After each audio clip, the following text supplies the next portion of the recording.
Hello everyone, welcome back to my channel Anna's kitchen home. বড়দিন বা ক্রিসমাসের সময় আমরা এরকম ফ্রুট কেক কিংবা প্লাম কেক নিশ্চয়ই খেয়ে থাকি। তাই আজকে আমি আপনাদের সাথে ক্রিসমাস কেক শেয়ার করছি। ঘরোয়া কিছু উপকরণ দিয়ে আজকে এই ক্রিসমাস ফ্রুট কেক বানিয়ে দেখাবো। খেতেও অনেক মজা হয় আর অনেক বেশি সফটও হয়। আর এই কেকটা চুলায় বেক করে দেখাবো। তাহলে প্লাম কেক বানানোর জন্য এখানে নিয়ে নিচ্ছি কিছু ড্রাই ফ্রুটস। এখানে নিয়ে নিচ্ছি কাঠবাদাম কুচি, পেস্তা বাদাম কুচি, চেরি কুচি, কালো কিশমিশ, সাদা কিশমিশ আর নিয়ে নিচ্ছি টুটি ফুটি। এখন এগুলো একসাথে মিশিয়ে নিচ্ছি। এগুলো হচ্ছে পরিমাণ মতো। আপনি কেকটাতে যেই পরিমাণ ড্রাই ফ্রুটস দিতে পছন্দ করেন ওই রকমই দিয়ে দিতে পারেন। তারপর 1 কাপ নিয়ে নিচ্ছি অরেঞ্জ জুস। এই অরেঞ্জ জুসটা দিয়ে এই ড্রাই ফ্রুটসগুলো ভিজিয়ে রাখতে হবে 1 ঘন্টার জন্য।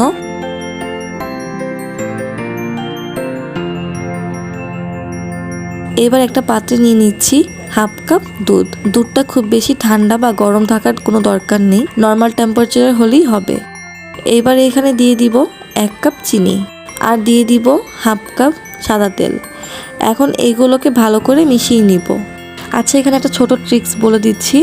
আপনারা যেই তেলটা ব্যবহার করবেন সেটা জানি ফ্রেশ তেল হয়। আগের থেকে ব্যবহার করা তেল হলে তার ভিতরে যেই গন্ধটা হবে সেটা কিন্তু কেকের ভিতরেও চলে আসবে। তাই চেষ্টা করবেন ফ্রেশ তেল ব্যবহার করার জন্য।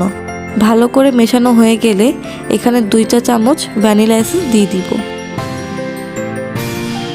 এখন ভালো করে মিশিয়ে নিব। আচ্ছা, এবার এখানে দিয়ে দিব 2 কাপ ময়দা।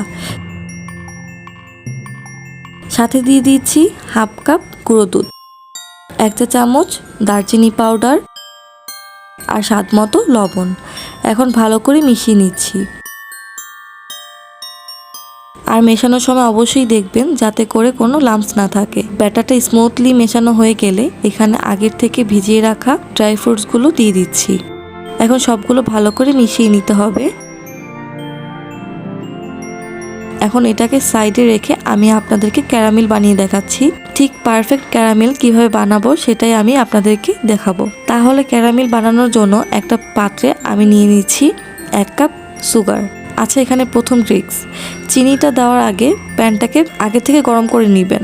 আচ্ছা, এখন সেকেন্ড ট্রিক্স, আপনারা চিনিটা দেওয়ার পরে কোনোভাবেই কিন্তু চিনিটাকে টাচ করবেন না। 1 থেকে 1.5 মিনিটের মধ্যে কিন্তু দেখবেন চিনির কালারটা কিন্তু চেঞ্জ হতে শুরু করেছে। আর চুলার আঁচটা কিন্তু মিডিয়ামে থাকবে। এখন দেখবেন কালারটা চেঞ্জ হয়ে গেছে, তখন একটা স্প্যাচুলার দিয়ে নেড়ে চেড়ে দিব। 5 থেকে 7 মিনিট পর দেখবেন পুরোপুরি চিনিটা একেবারেই গলে যাবে আর কালারটাও কিন্তু খুব সুন্দর চলে আসবে। দেখুন আমাদের ক্যারামেলটা কিন্তু একেবারে রেডি। আর যখনই দেখবেন এরকম ফেনা ছাড়ছে তখনই এখানে দিয়ে দিতে হবে পরিমাণ মতো জল। সেই সময় চুলাটা অফ করে দিবেন। তো ক্যারামেলটাকে আমরা ঠান্ডা করে নিব। আর ভালো করে ঠান্ডা হয়ে গেলে আমাদের যে কেকের মিশ্রণটা ছিল ওতে পুরো ক্যারামেলটা দিয়ে দিচ্ছি। এবার খুব ভালো করে মিশিয়ে নিব। দেখতেই পাচ্ছেন আস্তে আস্তে কতটা সুন্দর কালার চলে এসেছে। আচ্ছা, এখানে একটু বলে রাখি, দেখতেই পাচ্ছেন এখানে মিশ্রণটা একটু পাতলা আছে। এটাকে 10 থেকে 15 মিনিট কিন্তু রেখে দিতে হবে। তারপর দেখবেন একটু ঘন হয়ে গেছে। আচ্ছা, এটা যখন রেস্টিংয়ে আছে কেকের মোল্ডটা কিভাবে রেডি করতে হবে সেটাও দেখিয়ে দিচ্ছি। আমি এখানে 7 ইঞ্চি কেক মোল্ড নিয়ে নিয়েছি। তাতে সামান্য তেল ব্রাশ করে নিচ্ছি, এতে কেকটার মধ্যে লেগে না যায়। এবার একটা বাটার পেপারকে কেটে আমি মাঝখানে 2 ভাঁজ করে নিয়েছি। এখন কেকের মোল্ডের সাইডে লাগিয়ে নিচ্ছি। আগের থেকে তেল দেওয়ার কারণে এটা ভালো করে আটকে যাবে। এখন নিচের অংশটাও লাগিয়ে নিচ্ছি, ওপরেও তেল ব্রাশ করে নিচ্ছি। আমাদের কেক রেস্টিং করা হয়ে গেছে। আর ফাইনালি আমাদের এখানে দিয়ে দিতে হবে 1 চা চামচ বেকিং পাউডার, 1/2 চা চামচ বেকিং সোডা আর 2 চা চামচ ভিনেগার। পারফেক্ট রেজাল্ট পাওয়ার জন্য বেকিং পাউডার, বেকিং সোডা আর ভিনেগারটা কিন্তু লাস্টেই দিতে হবে। এখন আবারও মিশিয়ে নিচ্ছি।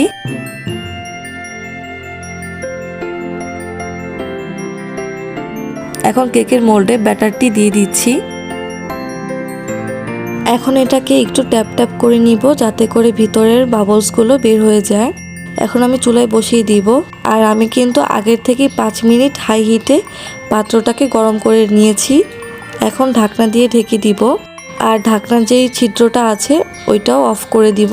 এখন 50 থেকে 60 মিনিট বেক করে নিব। যখন দেখবেন 40 মিনিট হয়ে গেছে তখন এখানে কিছু ড্রাই নাটস দিয়ে দিব উপরে গার্নিশ করার জন্য। আপনারা যদি কেকের ব্যাটারের উপর দিয়ে কেক বেক করেন ড্রাই নাটসগুলো ভিতরে চলে যাবে। এখন ড্রাই ফ্রুটসগুলো দিয়ে সাজানো হয়ে গেছে। এখন লাস্টলি সামান্য বাটার দিয়ে এইভাবে ব্রাশ করে দিবেন, এতে করে কালারটা একটু ভালো আসে। এখন আবারও ঢাকনা দিয়ে ঢেকে দিব 20 মিনিটের জন্য। এখন 1 ঘন্টা পরে ঢাকনাটা খুলে চেক করে নিচ্ছি। দেখুন কাঠিটাতে কিন্তু কিছু লেগে আসছে না, তার মানে আমার কেকটা হয়ে গেছে।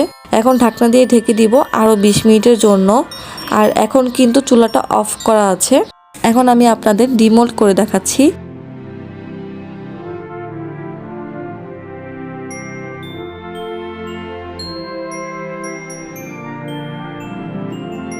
ডিমোল্ড করা হয়ে গেছে। তো এখন থেকে দোকানের মতো প্লাম কেক আপনারা বাড়িতেই বানিয়ে নিতে পারবেন।